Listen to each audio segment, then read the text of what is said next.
नमस्कार, मी सुवर्णा जोशी। दिवसभरातल्या जगातल्या महत्त्वाच्या बातम्या वेगवान स्वरूपात जगाच्या पाठीवर या विशेष बुलेटिनमध्ये आपण बघणार आहोत।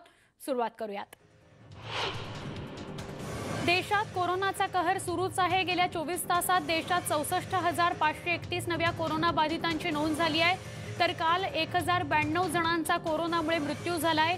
दरम्यान देशातील कोरोनाग्रस्तांची संख्या 27,67,273 झाली आहे। कोरोनाचा धोका त्यामुळे वाढतच चालल्याचं दिसून येत आहे, त्यामुळे ही मोठी चिंतेची बाब आहे। देशात कोरोनामुळे बरं होण्याचा दर 72.17% गेला आहे। अमेरिकेतल्या विविध 6 विद्यापीठांमध्ये मिळून कोरोनाचे 200 पेक्षा जास्त रुग्ण सापडले आहेत। याशिवाय अमेरिकेतल्या 5 प्रांतांमध्ये मिळून शाळा सुद्धा सुरू झाल्यात। या शाळांमध्ये मिळून 2000 विद्यार्थ्यांना कोरोनाची लागण झाल्याचं आढळून आलंय। यामुळे या शाळा आणि कॉलेजच्या कोरोना झालेल्या सगळ्या विद्यार्थ्यांना क्वारंटाईन करण्यात आलं आहे। यापैकी आयोवा विद्यापीठामध्ये 175 विद्यार्थी कोरोनाग्रस्त सापडले आहेत। न्यूझीलंडमध्ये आणखी 6 कोरोना रुग्णांची नोंद झाल्याची माहिती आरोग्य विभागाने दिली। यातला एक महिला रुग्ण परदेशातून आलेली आहे। या महिला रुग्णाने कतारहून सिडनीला 14 ऑगस्टला प्रवास केला होता। ऑकलंडच्या क्वारंटाईन सेंटरमध्ये सध्या 125 कोरोना रुग्ण असल्याची माहिती आरोग्य अधिकारी डॉक्टर ॲशली ब्लूमफिल्ड यांनी दिली आहे। आतापर्यंत न्यूझीलंडमधल्या कोरोना रुग्णांची संख्या 1299 वर पोहोचली आहे। कोरोनामुळे हाँगकाँगच्या अर्थव्यवस्थेला मोठा फटका बसला आहे, पण यातून उभारी देण्यासाठी काही उपाययोजना राबवल्या जात आहेत। अर्थव्यवस्थेला चालना देण्याकरता आणि रोजगार वाचवण्यासाठी कोणते उपाय करता येतील याचा आढावा एका बैठकीत घेण्यात आला। कोरोनाचे निर्बंध अजूनही शिथिल करण्यात आलेले नाहीत।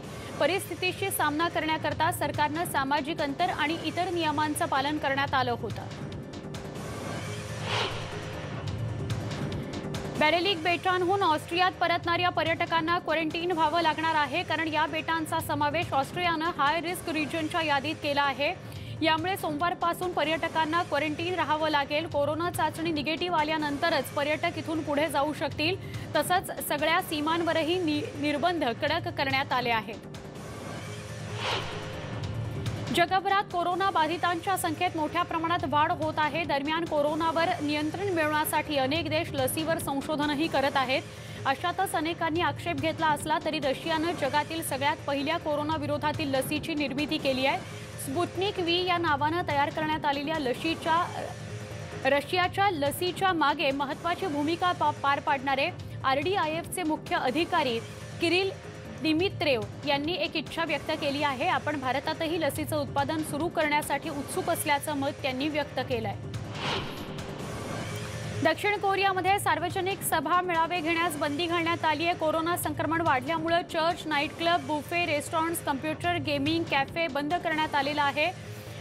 चर्चमध्येही प्रार्थना ऑनलाईन केल्या जाणार आहेत। मंगळवारी दक्षिण कोरियामध्ये 246 नवे रुग्ण आढळले आहेत। गेल्या 5 दिवसात 959 नव्या रुग्णांची नोंद झाली आहे, म्हणून हा निर्णय घेतला गेलाय। वुहानमधल्या माया बीच वॉटर पार्कमध्ये जुलैपासून मोफत तिकीट व्यवस्था सुरू करण्यात आली। 25 जूनला लॉकडाऊन उठल्यापासून हे थीम पार्क सुरू करण्यात आलं। इथं येण्याआधी ऑनलाईन तिकीट बुक करणं आवश्यक आहे। त्यात नॅशनल ID नंबरही अनिवार्य करण्यात आला आहे। 11 जुलैपासून सुरू झालेल्या इलेक्ट्रॉनिक म्युझिक फेस्टिवल आणि थीम पार्टी 30 ऑगस्टपर्यंत सुरू राहणार आहेत। लंडनमधील सायन्स म्युझियम पुन्हा एकदा सुरू करण्याचा निर्णय घेण्यात आला आहे। म्युझियम पुन्हा सुरू होत असल्यानं साफसफाईचं काम पूर्ण करण्यात आलं। गेल्या 5 महिन्यांपासून कोरोनाच्या परिस्थितीमुळे हे म्युझियम बंद ठेवण्यात आलं होतं। आता लवकरच येत्या आठवड्यात पर्यटक आणि स्थानिकांना इथं भेट देता येणार आहे, पण सोशल डिस्टन्सिंगचे सगळे नियम पाळून हे म्युझियम बघण्याचा आनंद घेता येईल। आजपासून हे म्युझियम सुरू होत आहे। रिओ दी जेनेरिओमध्ये असणाऱ्या पोस्टकार्ड साईटला भेट देणं आता अर्ध्या किमतीत शक्य झालंय। तिथल्या किमती आता अर्ध्या करण्यात आलेल्या आहेत। जेव्हा रिओ दी जेनेरिओ हे पर्यटन स्थळ पुन्हा उघडण्याबाबत प्रशासनानं ठरवलं, त्यावेळीच हा निर्णय झाला होता। ब्रिटनमध्ये एक नवीन आरोग्य संस्था निर्माण करण्यात आली आहे। याआधी इथं पब्लिक हेल्थ इंग्लंड ही संस्था कार्यरत होती। आता त्याऐवजी नव्या नॅशनल इन्स्टिट्यूटची स्थापना करण्यात आली आहे। आरोग्य सचिव मॅट हँकॉक यांनी ही माहिती दिली की नवी आरोग्य प्रणाली आरोग्यविषयक व्यापक सुविधा देण्याकरता काम करेल। चिलीमधला सगळ्यात मोठा शॉपिंग मॉल आता खुला करण्यात आलाय, मात्र मॉलमध्ये सर्व प्रकारच्या सुरक्षिततेची काळजी घेतली जाणार आहे। सध्या मॉलमधली 10 दुकानं उघडण्यात आली आहेत, मात्र मॉलमधले रेस्टॉरंट्स पुढील आठवडाभर तरी उघडणार नाहीयेत। मॉलमध्ये येणाऱ्या प्रत्येकाला सोशल डिस्टन्सिंगचं पालन करावंच लागणार आहे। तर चिलीमधील एकूण 60 मॉल हळूहळू उघडण्यात येत आहेत। जगभरात कोरोनाचे सगळ्यात जास्त परिणाम न्यूयॉर्कमध्ये दिसून आले। याचा परिणाम खेळावरही दिसून आला। न्यूयॉर्कमधील प्रसिद्ध बॉलिंग हा खेळ प्रकार पुन्हा एकदा सुरू करण्याचा निर्णय घेण्यात आलाय। गेल्या 5 महिन्यांपासून हा खेळ प्रकार बंद होता। हा खेळ सुरू करण्याचा निर्णय घेतल्याने खेळाडूंनी आनंद व्यक्त केला आहे। कोलंबियामध्ये बोगोटाचे महापौर क्लादिया लोपेज यांनी लादलेल्या नियमांचा निषेध करण्याकरता आंदोलकांनी रस्त्यावर उतरून निषेध केला। या निर्णयाविरोधात निघालेल्या मोर्चात 250 दुकानदार सहभागी झाले होते। लॉकडाऊनमुळे उपजीविकेचा प्रश्न उभा ठाकलाय। कोरोना संक्रमण रोखण्यासाठी बोगोटामधील 7 प्रांतांमध्ये लॉकडाऊन घोषित करण्यात आलं आहे। पुढच्या सोमवारी संसर्गाचं प्रमाण किती आहे यावर लॉकडाऊन शिथिल करण्याचा निर्णय घेण्यात येणार आहे। कॅलिफोर्नियामध्ये दरवर्षी भरणाऱ्या कुत्र्यांच्या विविध स्पर्धांवर यंदाच्या कोरोनाच्या परिस्थितीचा मोठा प्रभाव झालाय। त्यामुळे या स्पर्धांपैकी काही स्पर्धा पुढे ढकलण्यात आल्या तर अनेक स्पर्धा रद्द करण्यात आल्यात। सर्फ डॉग थॉन या नावाची ही स्पर्धा साधारणतः दरवर्षी सप्टेंबर महिन्यात घेतली जाते। आता ही स्पर्धा व्हर्च्युअली घेण्याबाबत विचार सुरू आहे।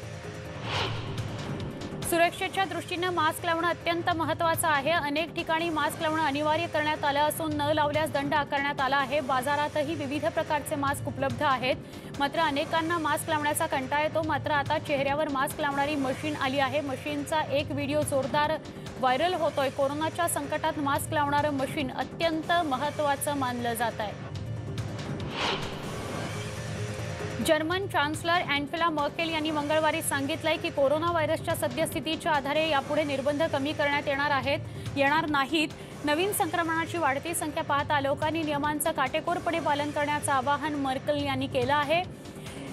त्याचबरोबर जर्मनीच्या रोग नियंत्रण एजन्सीत मंगळवारी 1390 नव्या कोरोना बाधितांची नोंद झाली। याविषयीही त्यांनी स्पष्टता केली। चीनच्या सिचुआन या प्रांतात मुसळधार पावसाच्या सरी कोसळल्यामुळे यांगसी या नदीच्या उपनद्याही दुथडी भरून वाहत असल्याचं समोर आलंय। ही सगळी दृश्य कॅमेऱ्यात कैद झाली आहेत। दरम्यान या पुरामुळे याआन या शहराला पुराचा मोठा तडाखा बसलाय, तर पुराची विक्रमी म्हणून नोंद झाली आहे। स्वित्झर्लंडमध्ये हेलिकॉप्टरच्या सहाय्याने गायीला एअरलिफ्ट करण्यात आलं। उन्हाळ्याच्या दिवसात इथल्या आल्प्स या परिसरामध्ये मोठ्या प्रमाणात गायी जात असतात। त्यातीलच ही एक गाय होती, तिला दुखापतही झाली होती। दरम्यान तिला एअरलिफ्ट करून सुरक्षित स्थळी आणण्यात आलं। केनिया काउंटीमधील शेतकऱ्यांच्या पिकांचं यंदाच्या मोसमात मोठं नुकसान झालंय आणि याला कारणीभूत ठरले टोळांनी केलेल्या हल्ल्यामुळे पिकांचा नाश झालाय, तर उभं पीक नष्ट झाल्यामुळे इथले शेतकरी चिंतेत आहेत। प्रशासनाकडून आता शेतामध्ये विविध रासायनिक फवारे मारले जात आहेत। जंतुनाशकांच्या फवाऱ्यांमुळे आता टोळधाड कमी होण्याची शक्यता वर्तवली जाते। आजच्या घडीला जगातील सगळ्यात शक्तिशाली व्यक्ती म्हणून रशियाचे राष्ट्रपती व्लादिमीर पुतिन यांचं नाव घेतलं जातं। आपल्या जीवनाच्या सुरुवातीच्या काळात पुतिन यांनी KGB गुप्तहेर म्हणून काम पाहिलं होतं। दरम्यान याच काळातील एका धक्कादायक घटनेचा आता गौप्यस्फोट झाला। या पुस्तकामध्ये यतीश यादव यांनी रॉचे एक अधिकारी अशोक खुराना यांच्याबाबत माहिती दिली आहे। खुराना यांनी सुमारे दशकभर चाललेल्या गुप्त मोहिमेकरता रशियाच्या 2 गुप्तहेरांना तयार केलं होतं। त्यामधून एक एजंट हा एडवर्ड यांचा भाऊ आणि दुसरी एजंट ही व्लादिमीर पुतिन यांची गर्लफ्रेंड असल्याचं स्पष्ट होतं आहे।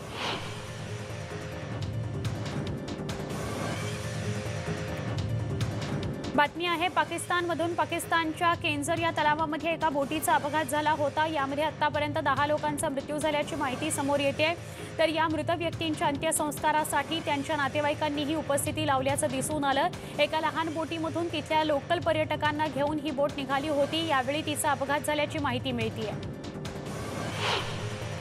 मॉरिशसमधील अधिकाऱ्यांनी जपानी जहाजाच्या कॅप्टनला अटक केली आहे। एका जपानी जहाजामधून हिंदी महासागराच्या संरक्षित असणाऱ्या किनारपट्टीवर या जहाजामधून मोठ्या प्रमाणात तेलगळती सुरू होती। जहाजाचा अपघात झाल्यानं सुमारे 1000 टन तेल हे समुद्राच्या पाण्यामध्ये मिसळून गेलंय। 6 ऑगस्टपासून या जहाजामधून तेलगळती सुरू होती। तेलगळती सुरू असणाऱ्या या जहाजाचे आता तुकडे करण्यात येणार आहेत। या जहाजामध्ये एकूण 3000 टन इंधनाचा साठा असल्याचं सांगितलं जात आहे। तर पर्यावरणाच्या दृष्टीनं इतक्या मोठ्या प्रमाणात इंधन समुद्रामध्ये मिसळल्यानं सतर्कतेचा इशारा देण्यात आलाय। तर दुसऱ्या जहाजाच्या मदतीनं हे इंधन काढण्याचं काम सुरू आहे।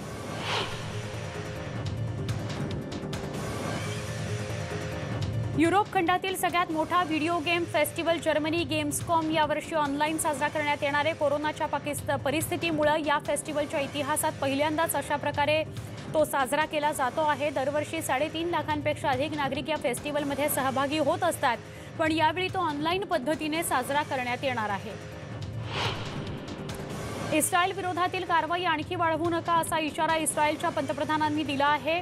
गाझा पट्टीवरील दहशतवाद्यांना त्यांनी हा कडक इशारा दिला आहे। नेतन्याहू यांनी गाझा पट्टी सीमेवरील इस्रायलच्या दक्षिण मधल्या नेत्यांशी फोनवरून संवाद साधला।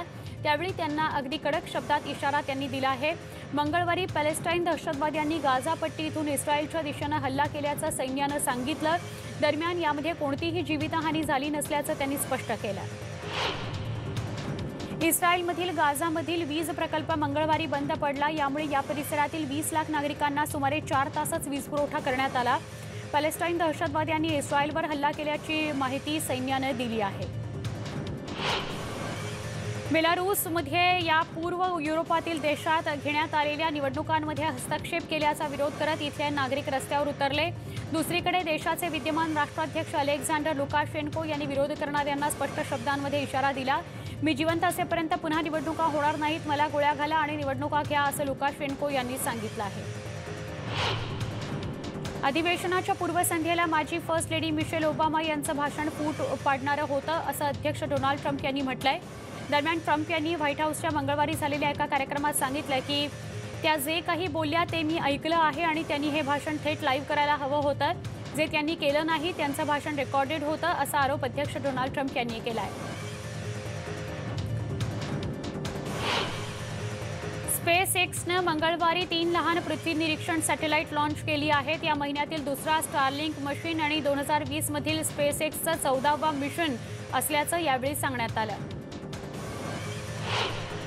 चीनचे राष्ट्राध्यक्ष शी जिनपिंग आता आपल्या देशातून आणि आपल्याच पक्षातून विरोधाचा सामना करता आहेत। जिनपिंग यांच्या हाती अनियंत्रित सत्ता असल्यानं चीन जगाचा शत्रू बनल्याचा आरोप सेंट्रल पार्टी स्कूलमधील निलंबित करण्यात आलेल्या प्राध्यापक काई शिया यांनी केलाय। चीनमधील धनवान आणि वरिष्ठ अधिकाऱ्यांच्या प्रशिक्षणासाठी सुरू करण्यात आलेल्या सेंट्रल पार्टी स्कूलच्या माजी प्राध्यापक काई शिया यांनी जिनपिंग यांच्यावर आरोप केले आहेत। त्यांची धोरणं देशाचा सर्वनाश करत आहेत असं त्या म्हणाल्या। चीनचे राष्ट्राध्यक्ष हे सेंट्रल पार्टी स्कूलचे अध्यक्ष असतात। एपीने प्रदर्शित केलेल्या नवीन ड्रोन फुटेजमध्ये 4 ऑगस्ट रोजी बैरूत बंदरात आणि जवळपासच्या इमारतींमध्ये झालेल्या स्फोटामुळे झालेली विध्वंसक दृश्य बघायला मिळत आहेत। अमोनियम नायट्रेटचा मोठ्या प्रमाणात साठा असल्यामुळे हा स्फोट झाला। या घटनेत कमीत कमी 180 लोक ठार झाले तर 6000 नागरिक जखमी झाले। या महिन्याच्या सुरुवातीला बैरूतमध्ये झालेल्या मोठ्या स्फोटाबद्दल चौकशी करण्यात आल्यानंतर लेबनॉनच्या सीमा शुल्क प्राधिकरणाच्या प्रमुखांना सोमवारी औपचारिकरित्या अटक करण्यात आली अशी माहिती राज्य सरकारच्या नॅशनल न्यूज एजन्सीनं दिलं आहे।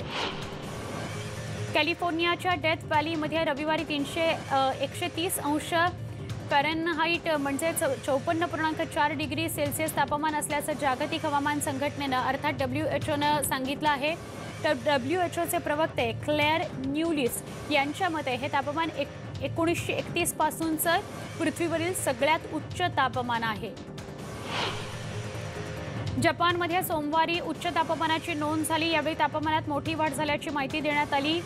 शिझुओका प्रांताचा हमामत्सू हे शहर तापमान सोमवारी दुपारी या शहराचं तापमान सोमवारी दुपारी 41.1 डिग्री अंश सेल्सिअसवर आलं होतं।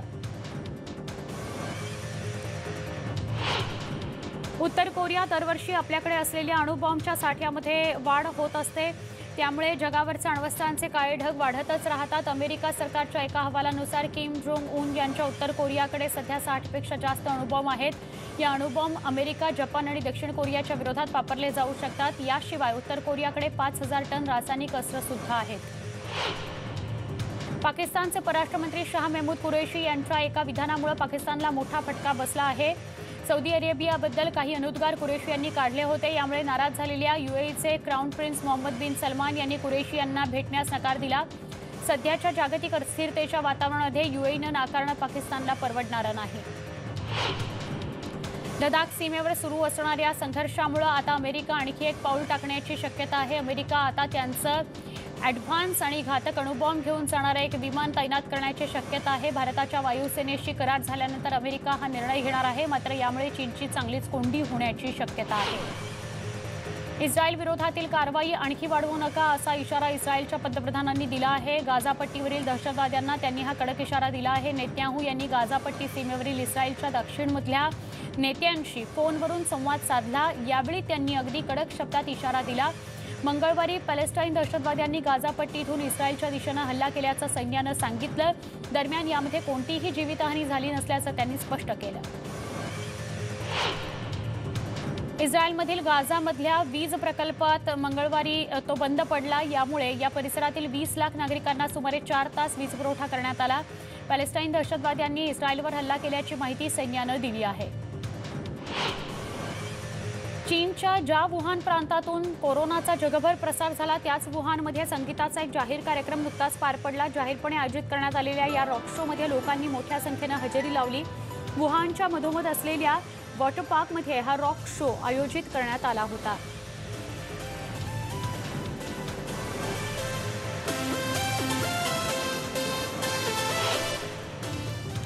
मालीच्या सैनिकांनी काटीच्या गावामध्ये फौजफाटा तैनात केलाय. तर यामध्ये वरिष्ठ लष्करी अधिकाऱ्याला अटक करण्यात आली आहे. गेल्या 2 महिन्यांपासून अधिक काळानंतर झालेल्या राजकीय निदर्शनानंतर राष्ट्राध्यक्षांचा राजीनामा मागण्यात येत होता. त्यामुळे ही परिस्थिती निर्माण झाल्याचं बोललं जात आहे. मात्र या आंदोलकांना खतपाणी घालण्याच्या मागे नेमकं कोण होतं हे अजून काही स्पष्ट झालेलं नाही. मात्र तिथलं राजधानीचं शहर असणाऱ्या बामाकोमधून अनेक सरकारी कर्मचाऱ्यांची धरपकड लष्करानं सुरू केली आहे. लष्करी विद्रोहानंतर मालीचे अध्यक्ष केईता यांनी राजीनामा दिलाय. सैनिकांनी बंडखोर अधिकाऱ्यांना ताब्यात घेतल्याच्या नंतर काही तासांनी त्यांनी राजीनामा दिला आणि संसद बरखास्त केल्याचं जाहीर केलं. मी सत्तेत राहण्यासाठी कोणत्याही प्रकारचं रक्त सांडलं जाऊ नये असं मला वाटतं, असं त्यांनी त्यांच्या शेवटच्या भाषणात म्हटलं. सोमालिया सेनगी नावाच्या एका नव्या प्राण्याची प्रजात आफ्रिकेच्या खडकाळ भागामध्ये आढळून आली आहे. मांजरी एवढ्या आकाराचा असणारा हा प्राणी गेल्या 50 वर्षात पहिल्यांदाच पाहायला मिळाला आहे असं प्राणी अभ्यासकांनी सांगितलं आहे. ग्रीनलँडमध्ये असणाऱ्या बर्फाळ प्रदेशामध्ये ग्लोबल वॉर्मिंगमुळे बर्फाचं वितळणं आता मोठ्या प्रमाणात सुरू झालं आहे. इतक्या मोठ्या प्रमाणात होणाऱ्या बर्फाच्या वितळण्यानं आणि सध्या स्नोफॉलही नसल्यानं अभ्यासकांनी याबाबत चिंता व्यक्त केली आहे. इंडोनेशियाच्या सुमात्रा बेटाजवळ एका ज्वालामुखीचा उद्रेक झालेला पाहायला मिळाला. तर या उद्रेकामध्ये प्राणघातक स्फोटासारखं चित्र निर्माण झालं होतं.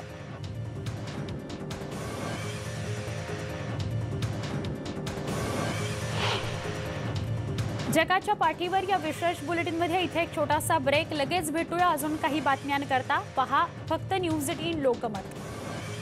पाठीवर या विशेष बुलेटिनमध्ये पुन्हा एकदा स्वागत. वळूया पुढच्या बातम्यांकडे.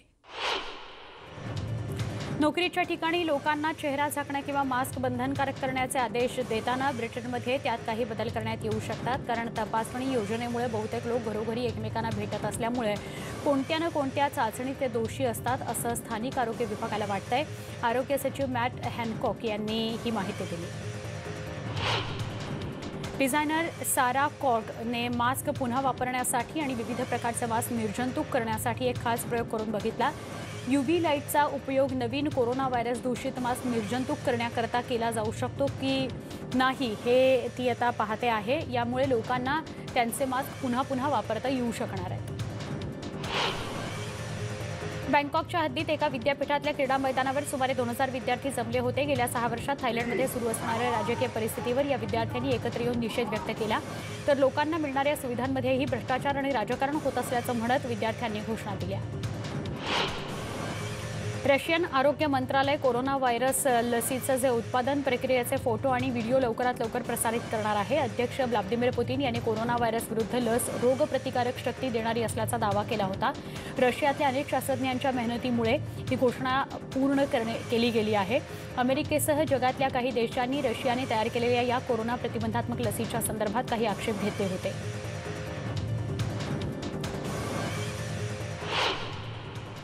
या होत्या सगळ्या देशभरातल्या वेगवान बातम्या। आता आपण एका स्पेशल रिपोर्टकडे वळूया। महाभयंकर पुराचा चीनच्या अनेक राज्यांना फटका बसलाय। चीनची जनता शी जिनपिंग सरकारवर संतप्त आहे। एकीकडे जनतेचा रोष, दुसरीकडे पुरामुळे आगामी काळात चीनला अन्नधान्य संकटाचा सामना करावा लागण्याची शक्यता वर्तवली जाते।